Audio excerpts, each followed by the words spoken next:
Hello, my name's Liam. Welcome to your supporters football update on all Congleton Town's latest and the clubs that matter to the residents of Congleton. Hello and welcome back to your football update. What a weekend of football it's been over the Easter weekend, with teams mainly in League 2 and League 1 and non-league playing twice on Good Friday and on Bank Holiday Easter Monday. So we're going to start with Congleton Town then, who played on Good Friday away to top flying Bury, who are top of the league and looking likely to achieve winning the league and moving divisions. Congleton knew it was going to be a tough game going into it, away at Gig Lane, an atmosphere that Bury fans say is fantastic. Congleton took an early lead in that game and were holding on until the 70th minute, where Bury scored the equaliser, and then Bury scored 3 more goals after that, and Congleton were on the end of a 4-1 loss away from home.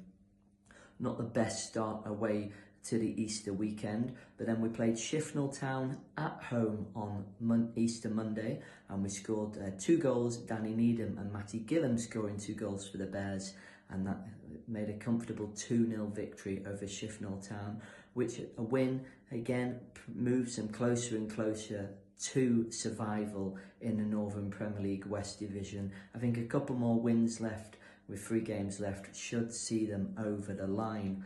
Moving on then to Manchester City, who are in FA Cup quarter-final action, at the weekend at home against big rivals Liverpool. This game could have gone either way, but Manchester City were absolutely superb. Having not played since the Carabao Cup final, I was a little bit worried, thinking what could happen. Well, Manchester City beat Liverpool 4-0, with Erling Haaland getting a hat-trick and back in the goals that he has been missing from in recent weeks. So hopefully that gives him confidence going into a big Premier League match against Chelsea away from home on Sunday. We'll bring you that update next week. So Liverpool then, they obviously lost 4-0 to Manchester City at the weekend on Saturday lunchtime in the FA Cup. They then had an away trip to Paris to face Paris Saint-Germain in the Champions League quarter-finals on Tuesday. Liverpool weren't great in that game at all. They didn't have a single shot on target and they lost the game 2-0. PSG should have scored a few more and Liverpool would be thankful that they didn't, and maybe they are still in with a chance in the home tie, which is next Tuesday or Wednesday at home at Anfield. So they'll be hoping to turn that around, but I personally don't see that happening because PSG are a really, really good football team. Moving on then to Crewe Alexandra, they played on Good Friday as well.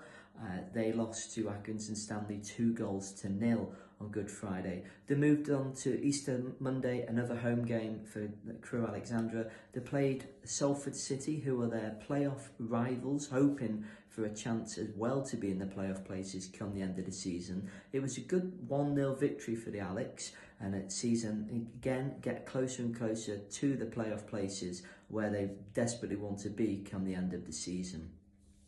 Port Vale then were also in FA Cup action this weekend. They were away at Stamford Bridge, a fantastic day out for the Vale fans. I'm sure they were thinking maybe an upset is on the cards, but I'm pretty sure they were thinking maybe, and it's not going to happen, they're just going to go and enjoy the day. Unfortunately, it didn't take too long for Chelsea to score the first goal of the game inside 6 minutes. And Port Vale found themselves on a heavy defeat, losing 7-0, and they're exiting the FA Cup. But what an achievement it's been, what a run. You know, they've played against Sunderland at home and beat Sunderland, the Premier League side. So they've had some really good memories this year in the FA Cup, Port Vale.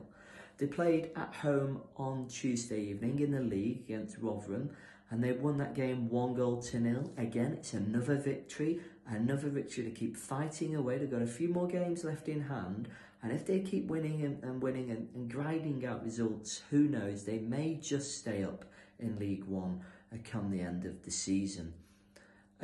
That brings our football update to an end. It's a very short one this week due to the Premier League not being back just yet. That starts again this weekend, and Stoke City also returning to action this weekend. So thanks for listening, thanks for watching, and until next time, goodbye.